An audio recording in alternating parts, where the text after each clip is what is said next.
Yusuf, anak Yakub, dijual oleh saudara-saudaranya. Mereka pun berbohong kepada Yakub. Yakub harus menerima kenyataan bahwa putra kesayangannya, Yusuf, telah tiada. Dan bagi saudara-saudaranya, dia telah pergi untuk selamanya, bahkan mungkin sudah mati. Namun Yusuf lebih dari hidup. Ketika Yusuf dibawa ke Mesir oleh pedagang Ismail, dia dibeli oleh Potifar, seorang perwira Mesir. Potifar adalah panglima pengawal Fir'aun, raja Mesir. Di dalam Kejadian kita membaca, Yusuf ditangkap dengan kasar oleh saudara-saudaranya, dilucuti jubahnya yang indah, dan dilemparkan ke dalam lubang najis yang dalam tanpa peringatan.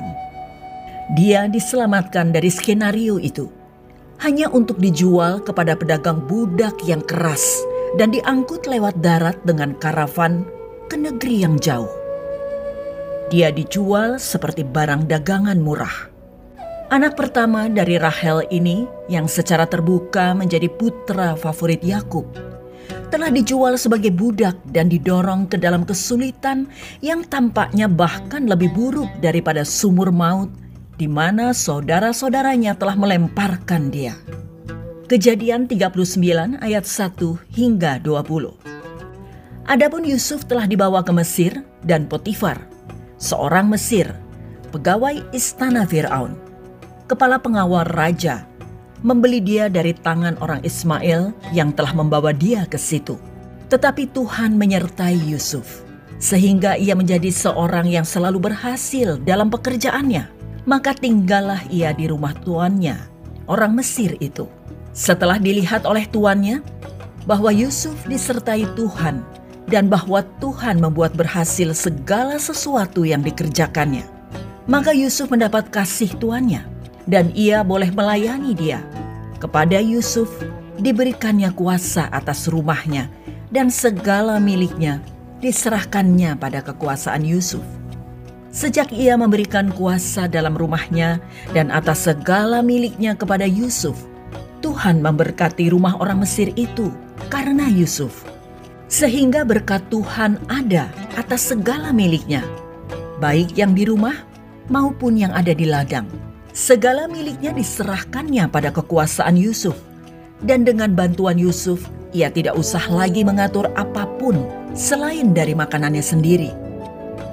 Adapun Yusuf itu manis sikapnya dan elok parasnya. Selang beberapa waktu, istri tuannya memandang Yusuf dengan birahi. Lalu katanya, "Marilah tidur dengan aku." Tetapi Yusuf menolak dan berkata kepada istri tuannya itu, "Dengan bantuanku, tuanku itu tidak lagi mengatur apa yang ada di rumah ini, dan ia telah menyerahkan segala miliknya pada kekuasaanku. Bahkan di rumah ini ia tidak lebih besar kuasanya daripadaku, dan tiada yang tidak diserahkannya kepadaku, selain daripada engkau, sebab engkau istrinya. Bagaimanakah mungkin aku melakukan kejahatan yang besar ini dan berbuat dosa terhadap Allah?" Walaupun dari hari ke hari perempuan itu membujuk Yusuf, Yusuf tidak mendengarkan bujukannya itu untuk tidur di sisinya dan bersetubuh dengan dia. Pada suatu hari, masuklah Yusuf ke dalam rumah untuk melakukan pekerjaannya. Sedang dari seisi rumah itu, seorang pun tidak ada di rumah. Lalu perempuan itu memegang baju Yusuf sambil berkata, "Marilah tidur dengan aku." Tetapi Yusuf meninggalkan bajunya di tangan perempuan itu dan lari keluar. Ketika dilihat perempuan itu bahwa Yusuf meninggalkan bajunya dalam tangannya dan telah lari keluar, dipanggilnyalah seisi rumah itu. Lalu katanya kepada mereka, "Lihat, dibawanya kemari seorang Ibrani, supaya orang ini dapat mempermainkan kita. Orang ini mendekati aku untuk tidur dengan aku. Tetapi aku berteriak-teriak dengan suara keras. Dan ketika didengarnya bahwa aku berteriak sekeras-kerasnya, ditinggalkannya lah bajunya padaku. Lalu ia lari keluar. Juga ditaruhnya baju Yusuf itu di sisinya, sampai tuan rumah pulang. Perkataan itu jugalah yang diceritakan perempuan itu kepada Potifar. Katanya, "Hamba orang Ibrani yang kau bawa kemari itu datang kepadaku untuk mempermainkan aku. Tetapi ketika aku berteriak sekeras-kerasnya, ditinggalkannya bajunya padaku, lalu ia lari keluar." Baru saja didengar oleh tuannya perkataan yang diceritakan istrinya kepadanya. Begitulah aku diperlakukan oleh hambamu itu. Maka bangkitlah amarahnya. Lalu Yusuf ditangkap oleh tuannya dan dimasukkan ke dalam penjara, tempat tahanan-tahanan raja dikurung. Demikianlah Yusuf dipenjarakan di sana. Dari perikop itu kita melihat bahwa dalam segala hal yang Yusuf lalui, Tuhan menyertainya untuk menguatkan dan memberinya anugerah, bahkan ketika tampaknya sebaliknya. Dan dalam semua peristiwa kehidupan Yusuf, baik ataupun jahat, Allah tetap berdaulat.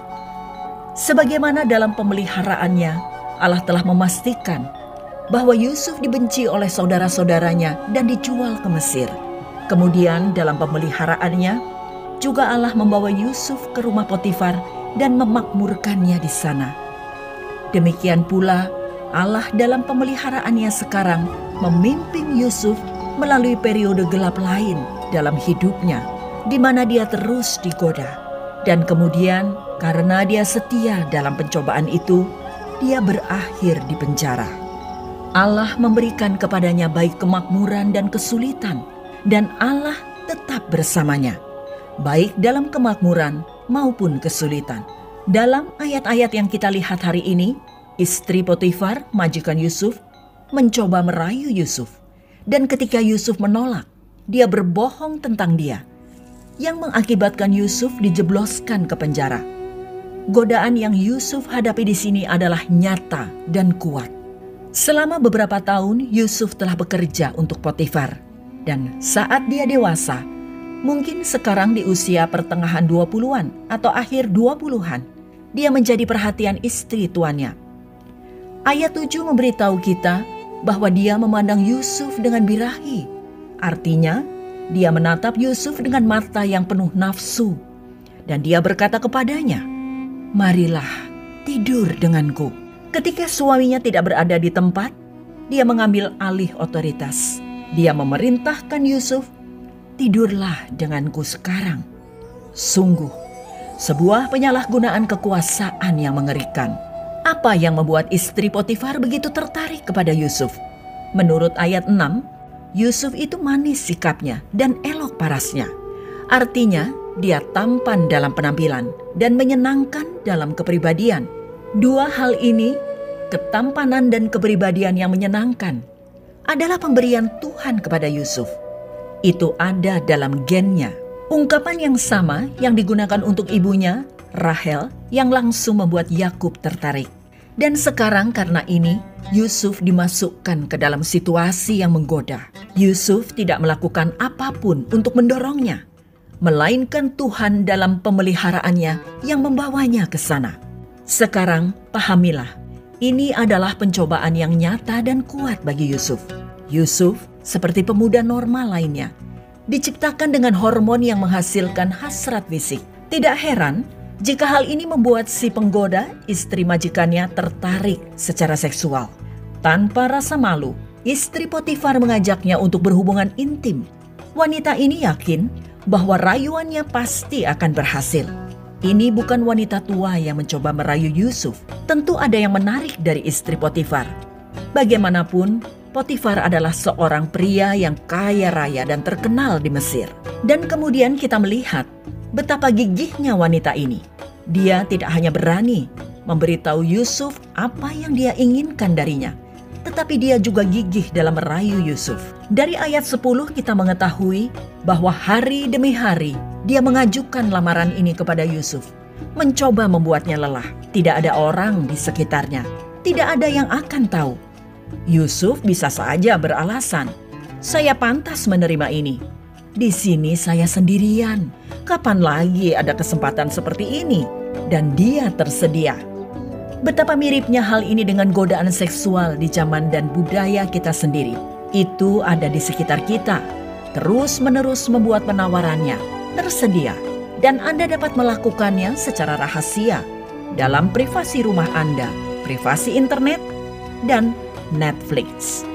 Dan semua orang diberitahu, ini akan membuatmu bahagia dan kamu pantas mendapatkannya. Itu pilihanmu. Dan itu sama kurang ajarnya. Para pemuda-pemudi kita mengetahui hal ini ketika mereka kuliah atau di tempat kerja. Tidak ada yang menahan komentar sugestif atau humor kasar. Entah pria, entah wanita, sama-sama membuat diri mereka tersedia untuk Anda. Terutama jika Anda, seperti Yusuf, menarik. Istri Potifar dengan tidak tahu malu dalam pendekatannya berkata kepada Yusuf, "Ayo, tidur denganku." Kebanyakan orang, baik dulu maupun sekarang, akan terkejut dan setidaknya merasa tersanjung oleh godaan seperti itu. Yusuf, di sisi lain, bahkan tidak termakan sedikit pun oleh rayuannya. Dia bereaksi dengan keberanian yang sama tanpa ragu-ragu dan benar-benar percaya diri dalam dirinya dan Tuhannya.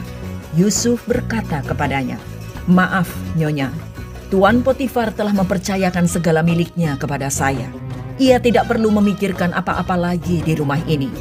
Di sini, kuasa saya sama besar dengan kuasanya. Tidak ada satupun yang tidak dipercayakannya kepada saya, kecuali Nyonya. Bagaimana mungkin saya melakukan perbuatan sejahat itu dan berdosa terhadap Allah?" Yusuf menolak mentah-mentah. Jika Anda duduk di sana berpikir bahwa Yusuf adalah semacam raksasa spiritual, Anda salah. Jika Anda berpikir tabir perlindungan mistis membuatnya tetap terkendali, Anda juga salah. Bagaimana Yusuf bisa melakukan hal seperti itu? Karena dua alasan. Pertama, adalah pengabdiannya kepada tuannya. "Tuanku percaya padaku," katanya kepada wanita ini. "Dia telah mendelegasikan wewenang atas semua yang dia miliki kepada saya. Anda, istrinya, adalah satu-satunya yang bukan milik saya. Saya tidak akan pernah mengkhianati kepercayaannya." Motivasi kedua adalah pengabdiannya kepada Tuhan. "Bagaimana saya bisa melakukan kejahatan besar ini dan berdosa terhadap Tuhan?" Clarence Edward McCartney menambahkan sentuhan realistis. Ini bukan godaan biasa. Yusuf adalah seorang pemuda berdarah merah, bukan patung atau mumi berusia 20-an. Bukan hanya satu godaan pada satu hari, tapi serangkaian dari mereka. Bagaimana mungkin seorang bujangan muda berdarah merah di usia akhir 20-an ini menolak? Karena dia sadar bahwa hidupnya adalah buku yang terbuka di hadapan Tuhan. Pada titik ini di dalam hidupnya Yusuf, Tuhan lebih nyata baginya daripada apapun atau siapapun di planet ini. Dia berada di ruang rahasia, benar-benar aman dengan istri tuannya yang telah menyiapkan momen yang ditunggu-tunggu ini. Kesenangan nafsu untuknya. Tetapi menurut Yusuf, ini adalah kejahatan yang besar, pelanggaran yang mengerikan terhadap Allahnya. Alhasil, dia menjauh. Dia berhasil kabur. Namun ceritanya tidak sampai di sini saja. Istri Potifar tidak mau menerima jawaban tidak. Perasaan nafsu berubah menjadi benci. Ketika dia menyadari bahwa Yusuf telah meninggalkan pakaiannya di tangannya dan telah melarikan diri keluar, dia memanggil para pelayan di rumahnya dan memberitahu mereka.